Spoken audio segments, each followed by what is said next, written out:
Hi all, welcome to sassy Sangeetha vlog. இன்னைக்கு நம்ம என்ன பார்க்க போறோம்னா ஒரு மலையாள படம், பயங்கரமான ஒரு ராம்காமான படம் தான் பார்க்க போறோம்.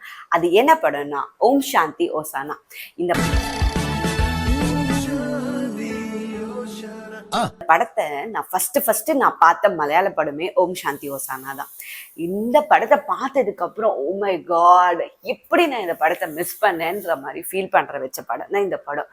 எல்லாரோட லைஃப்ல அப்ப நான் காலேஜ் செகண்ட் இயர் படிச்சுட்டு இருந்தேன். லிட்டரலி என்னோட காலேஜ் லைஃப், என்னோட டீனேஜ் லைஃப், என்னோட எல்லாரோட லைஃப்லயுமே ஒரு ஒன் சைட் லவ் இருக்கும்.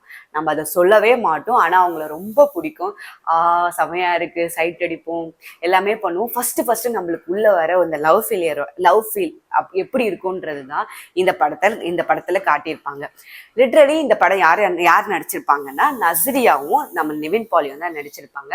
இதுல பாத்தீங்கன்னா நஸ்ரியா வந்து ஒரு டாம் பாயா இருப்பாங்க. டாம் பாயா இருக்கிறதுனால அவங்களுக்கு வந்து இந்த லவ் அது எதுவுமே ஃபீல் ஆகாது. திடீர்னு ஒரு நாள் அவங்க ஸ்கூலோட எக்ஸ்கர்ஷனுக்கு போகும்போது, அப்போ ஒரு 4-5 பசங்க ரவுடி பசங்க கலாய்க்கும் போது இவ தட்டி கேட்கலான்னு போகும்போது அப்ப வந்து நம்ம ஹீரோ என்ட்ரி கொடுப்பார். அப்ப பார்த்து அவன் மிரண்டுருவா, யாரா இவன் இவ்வளோ மேன்லியா இருக்கான், இவ்வளோ தைரியமா இது பண்றான் அப்படின்னு சொல்லிட்டு அவனை பத்தியே ரொம்ப நாளா யோசிச்சிட்டே இருப்பா. ஆனா அவளுக்கு தெரியவே வராது. ஆனா அவளை தவிர அவ இருக்கிற ஏரியாலே தான் அவன் இருப்பான். அவளை தவிர மற்ற எல்லாருக்குமே அவனை தெரிஞ்சிருக்கும். அவன் ரொம்ப ஃபேமஸா இருப்பான், அவன் ரொம்ப ஆக்டிவா இருப்பான்.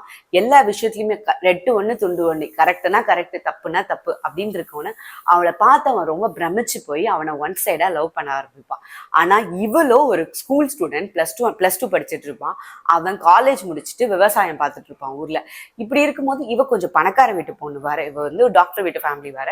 அதனால சரி ஒரு நாள் வந்து நம்ம லவ் சொல்லிடலாம் அப்படின்னு சொல்லிட்டு போய் சொல்லும் போது அப்பா அவர் என்ன சொல்லிடுவாருன்னா, நீ இப்பதான் படிச்சுட்டு இருக்க, நீ போய் படிக்கிற வேலையை பாரு, நீ ஒரு நல்ல பொண்ணா நல்ல குடும்பத்துல இருக்கிற, நீ போய் உன்னோட படிக்கிற வேலையை பார்த்துட்டு பண்ணு, இந்த மாதிரி லவ்வுக்கு இவெல்லாம் இந்த வயசுல வர ஒரு இன்ஃபாக்சுவேஷன் தான் அப்படின்னு சொல்லி அமைச்சிருவார். ஆனா அவளுக்கு ரொம்ப டிசப்பாயிண்டிங் ஆகும். ஆனா அது மனசுல வச்சுக்கிட்டே இருப்பா. அதுக்கப்புறம் அவ டாக்டரிங்க்கு வந்து என்ட்ரன்ஸ் எக்ஸாம்ல எழுதி டாக்டர் கோழிக்கூடுக்கு படிக்க போயிடுவா. படிக்க போயிட்டதுக்கு அப்புறம் கடந்த 5 வருஷமா அவனை பத்தி அவன் நினைச்சுக்கிட்டே இருப்பா. அவன் எங்க இருக்கானோ, அவனுக்கு கல்யாணம் ஆயிட்டு இருக்குமோ, அப்படி இப்படி நினைச்சிட்டே இருப்பான். சடனா ஒரு நாள் அவ காலேஜ்ல இருக்கும் போது திடீர்னு அவனோட என்ட்ரி வரும். அப்ப திருப்பியும் அவளுக்கு ஒரு லவ்வோட திருப்பியும் நம்மளோட லவ் நம்ம கிட்ட கிடைச்சிருச்சுன்னு திருப்பியும் வந்து அவன் கூட பழக ஆரம்பிப்பா, பேச ஆரம்பிப்பா. இப்ப அவன் வளர்ந்துட்டான்றதுனால இவனும் கொஞ்சம் சகஜமா பேசுவான்.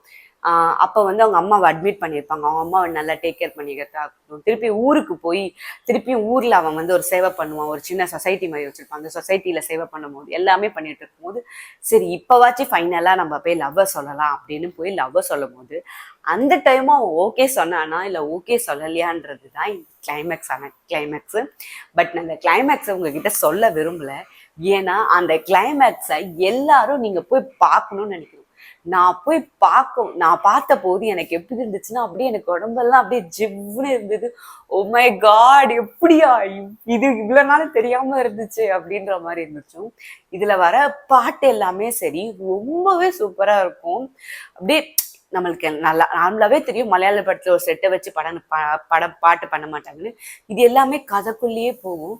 அது எல்லாமே ரொம்ப சூப்பரா இருக்கும். நிவின் பாலி ஆகட்டும், நஸ்ரியாவோட கியூட்னஸ் ஆகட்டும், சின்ன வயசு நஸ்ரியால இருந்து இந்த க்ரோவிங் நஸ்ரியா காட்டும் போதும் சரி அது ரொம்ப நல்லா இருக்கும். நிவின் பாலி வந்து ஒரு சீன்லயே வந்து நிவின் பாலி என்ட்ரி அப்போ ஒரு மியூசிக் வரும்,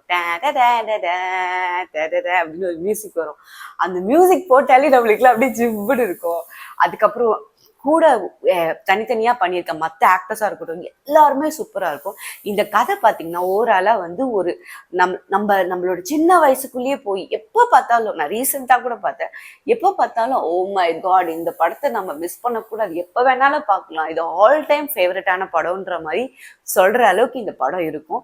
மறக்காம நீங்களும் போய் இந்த படத்தை பாருங்க. அப்பதான் உங்களுக்கும் ஆமா எனக்கும் இது என்னோட ஃபர்ஸ்ட் லவ் எக்ஸ்பீரியன்ஸை எனக்கு கொடுத்துச்சு. சில படம்லாம் பார்க்கும்போது பாத்தீங்கன்னா நம்மளுக்கே வந்து ஒரு ரொம்ப சாட்டிஸ்ஃபைங்கா இருக்கும். ரொம்ப சந்தோஷமா இருக்கு, ரொம்ப ஹாப்பியா இருக்கு அப்படின்ற மாதிரி ஒரு ஃபீல் கொடுக்கும்ல. அந்த படம் இந்த படம் தான். மறக்காம இந்த படத்தை போய் நீங்க பாருங்க. இது தமிழ் டப்லயும் இருக்கு. ஹாட் ஸ்டார்லயும் இருக்கு. நான் என்ன சொல்லுவேன்னா, நீங்க தமிழ் டப்ல பாக்குறத விட மலையாள வெர்ஷன்ல பாக்குறது தான் இந்த படத்தோட அழகே. ஏன்னா ஒரிஜினல் இஸ் ஆல்வேஸ் அ ஒரிஜினல்ன்ற மாதிரி ரொம்பவே நல்லா இருக்கும்.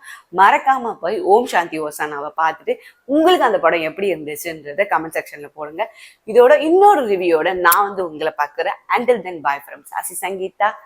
இந்த வீடியோ உங்களுக்கு பிடிச்சிருந்துச்சுன்னா லைக் பண்ணுங்க, ஷேர் பண்ணுங்க, கமெண்ட் பண்ணுங்க. பாய் பாய்.